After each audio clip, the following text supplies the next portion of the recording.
Hello, this is Professor Weisman's PowerPoint presentation designed to teach the remainder of the Criminology course remotely. It can be accessed on Blackboard and on YouTube at Professor Weisman CJ Courses channel. This is Unit 4, concentrating on crime scene and offender characteristics. You can enter the discussion board on Blackboard started for Unit 1 and continue. In Unit 4, we will explore crime scene characteristics and their relationship to psychopathic and psychotic offenders, statistics applicable to profiling, and statistics that are generally applicable to serial killers. Here, we look again at organized and disorganized crime scenes in an attempt to create a profile of the unsub, an unknown subject of an investigation. There are two basic principles in play. First, that the crime scene can be viewed as either organized or disorganized, and second, that an offender's behavior can be classified either as psychopathic or psychotic depending on whether the crime scene is organized or disorganized. This leads to a correlation between the organization or disorganization at the crime scene and the offender's psychological behavioral state. Once this is established, we can then attribute certain characteristics to the unsub in order to create a profile report. Slide 4 looks at the organized-disorganized continuum again. This schematic is the basis of the system of basic psychological profiling of serial killers. The more organized a crime scene is found to be in, the more likely that the unsub is psychopathic. Conversely, the more disorganized a crime scene is found in, the more likely the offender is psychotic. As crime scenes are rarely totally organized or totally disorganized, the profiler must sift through the evidence and make a judgment call as to whether the crime scene is organized or disorganized. Once that is established, then the likely psychological state can be determined. That is, whether the unsub is a psychopath or a psychotic killer. Then various characteristics associated with that psychological or behavioral state can then be set forth in a profile report. The analyst or profiler must look at the state of the crime scene itself in order to determine whether it is organized and generally pointing to a psychopathic serial killer, or disorganized and pointing generally to a psychotic serial killer, as each has somewhat unique characteristics which we explore in this slide and in the next slide. So we will look at the psychopathic characteristics that attend an organized crime scene, and then we will go through the psychotic characteristics or disorganized. So under the psychopathic or organized crime scene, it tends to reveal that the offense was planned, that the victim targeted perhaps a stranger, that the unsub controlled the conversation, that the crime scene itself reflects control, that perhaps the victim was submissive. In the psychotic or disorganized crime scene, we see that the offense was probably spontaneous, that the victim or location was known, that there was probably minimal conversation. The crime scene denotes lack of control because it is random or sloppy, and the violence seems to be sudden. Let's continue with the crime scene analysis. So under the psychopathic or organized crime scene, we're going to see that restraints were used, that there may have been aggressive acts before death, that the body is hidden from view, that there's an absence of evidence, and in some cases, the unsub transports the victim. In the psychotic or disorganized scene, there are probably minimal restraints used, if any. There may be sex acts committed after death. The body is left in plain view, and there is a multitude of evidence.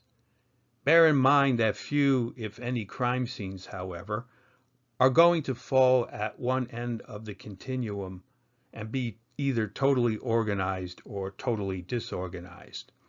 Again, the analyst will have to make a determination where the weight of the evidence falls to create a profile report.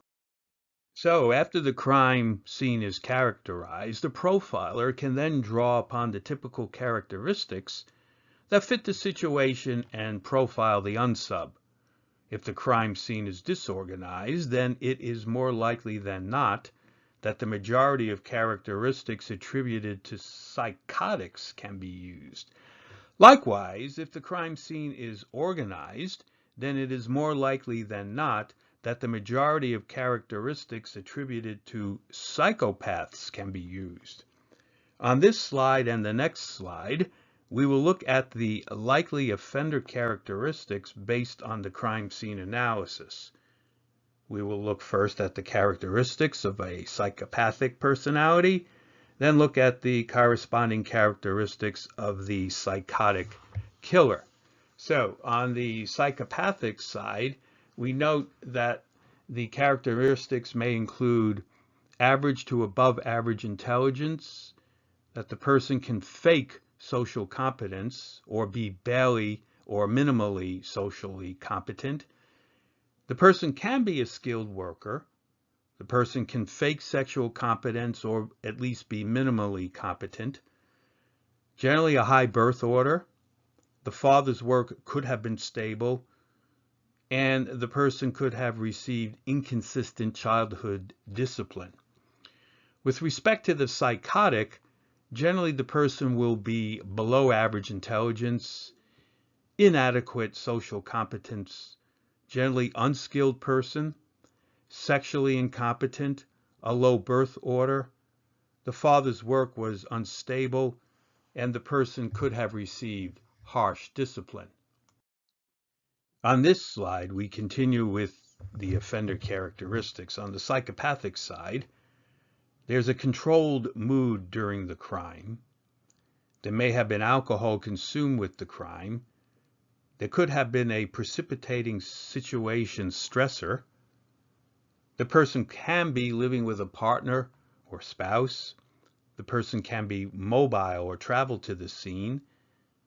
The person may follow the media. And there may be a change of job or the person may leave town. On the psychotic side, the person's mood may be anxious. There's minimal or no use of alcohol.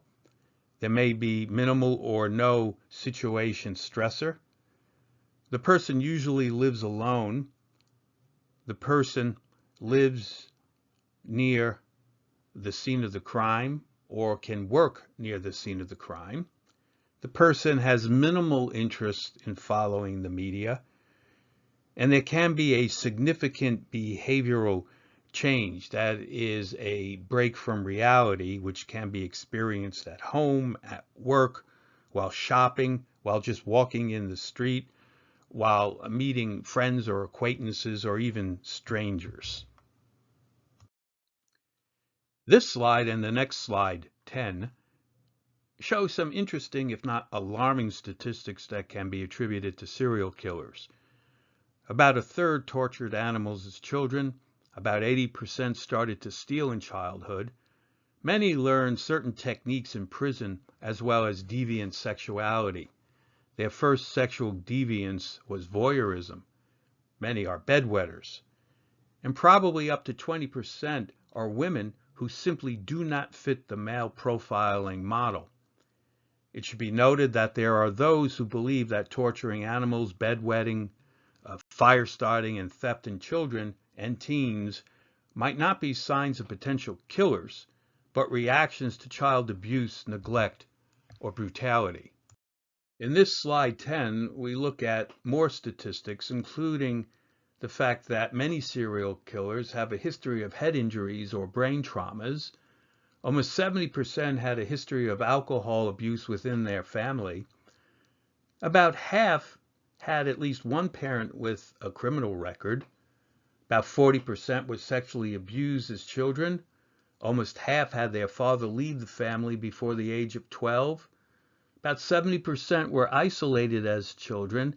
And lastly, about 1/3 witnessed disturbing parental sexual acts, although I would say that witnessing any parental sexual act is disturbing in and of itself.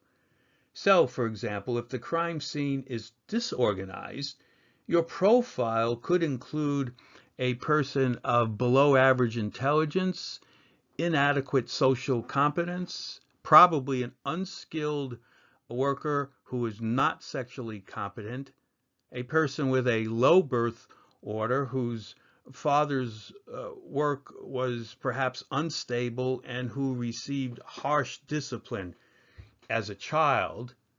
You could also include in the profile some of the statistics that we just talked about in this slide.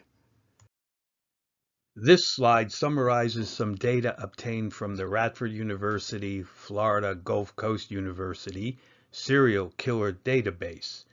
The database sets forth categories such as serial killer frequency by decade, serial killers percentage by race and by gender over decades, the broad motives, IQ, and military status of serial killers, as well as the demographics of the victims of serial killers. A link is provided on the slide.